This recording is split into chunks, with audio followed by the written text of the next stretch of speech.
Congress party ఒక కార్యక్రమాన్ని start చేసింది. ఏం స్టార్ట్ చేసింది?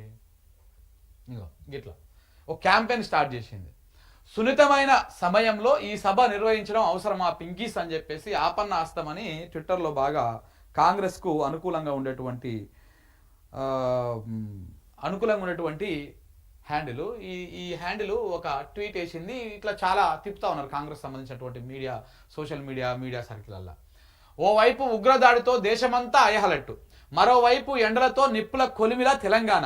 ఈ సమయంలో సభ పెట్టి జనాలు ప్రాణాల మీదకి తెస్తారా అని చెప్పేసి ఒక పోస్ట్ పెట్టారు.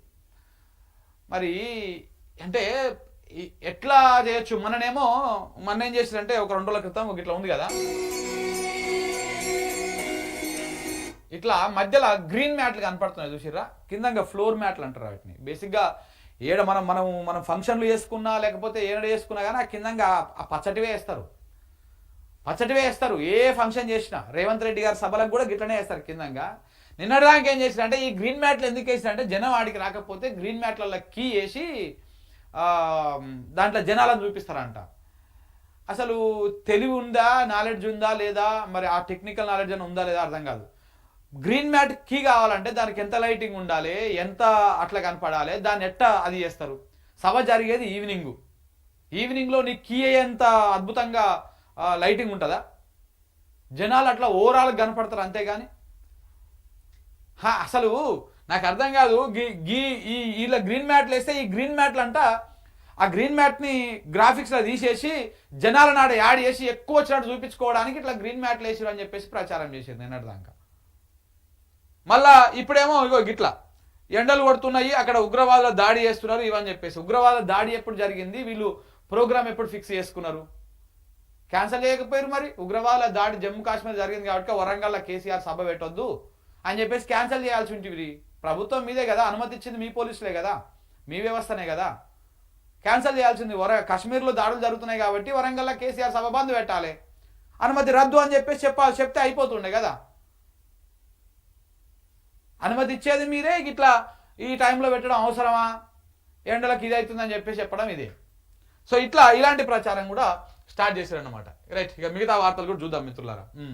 నిన్న ముఖ్యమంత్రి గారు ఈ సభలో భారత్ సమ్మిట్లో మాట్లాడి కొన్ని విషయాలు చెప్పారు. ఆ విషయాలు ఏంటో కూడా మీకు చెప్తా. భూమి లేని వాళ్లకు 12,000 ఇస్తున్నాం, 4,50,000 ఇండ్లు కడుతున్నాం, మహిళలను కోటీశ్వరులను చేస్తున్నాం, రైతు భరోసాకు 12,000 ఇచ్చినాం, రైతులందరికీ రుణమాఫీ చేసినాం, క్వింటాలు వడ్లకు 500 బోనస్ ఇచ్చినాం, ఏడాదిలోనే 60,000 ఉద్యోగాలు ఇచ్చినాం. భారత్ సమ్మిట్లో సీఎం రేవంత్ రెడ్డి గారు. అబ్బా ఏం ఆనిముత్యాలు సార్ మీవి. వచ్చినాయా మిత్రులారా, ప్రజలారా? వచ్చినాయా? రేపు ఇవాళ చెప్తాడు కేసీఆర్ ఎంతమంది భూమి లేని వాళ్ళకు 12,000 ఇచ్చినావు, ఎంతమందికి ఇప్పుడు డబుల్ బెడ్రూమ్ అదే ఇందిరమ్మ ఇండ్లు ఇచ్చినావు. కేసీఆర్ కట్టిపోయిన డబుల్ బెడ్రూమ్ ఇండ్లకు రంగులు మార్చి 3 రంగుల జెండాల రంగులు పూసి ఎంతమందికి వంచినవు. ఇప్పుడు నువ్వు చెప్తున్నటువంటి 4,50,000 ఇండ్లు ఏడ కట్టిస్తున్నావు, ఏడ ఉన్నాయి. దాంతోపాటు ఎంతమంది మహిళలను కోటీశ్వరులను చేసిరు మీరు? రేవంత్ అన్న ఎంతమందిని చేసిండు? ఎంతమంది కోటీశ్వరులు అయ్యారో మహిళలు? మరి కోటీశ్వరులు అయ్యారా, బికారోళ్ళు అయ్యారా, ఏమయ్యారు? రైతు భరోసాకు ఎకరానికి 12,000 ఇచ్చిరంట. 100 మంది రైతులు ఉంటే, 1,00,000 మంది రైతులు ఉంటే 1000 మందికి కూడా చక్కగా ఇయ్యలే. 10,000 మందికి ఇస్తే మహా ఎక్కువ 1,00,000 మందిలో. అంటే 100%లా 10% కూడా చక్కగా ఇయ్యలే. అలా ఇయ్యకుండా ఇప్పుడు అందరికి ఇచ్చేస్తామని ప్రచారం చేసుకుంటారు. మీరు చూడండి, ఇప్పుడు ఊర్ల పొంటి పోతే సగం మందికి వచ్చింది, సగం మందికి రాలే.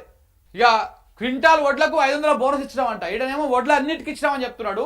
ఆడ ఇచ్చే కాడుకోయినప్పుడే మీరు సన్నగా ఉండాలి, అవి ఒట్టిగా ఉండాలి, అందులో తేమ శాతం ఉండకూడదు అని చెప్పేసి అక్కడ అది చేస్తూ ఉన్నారు.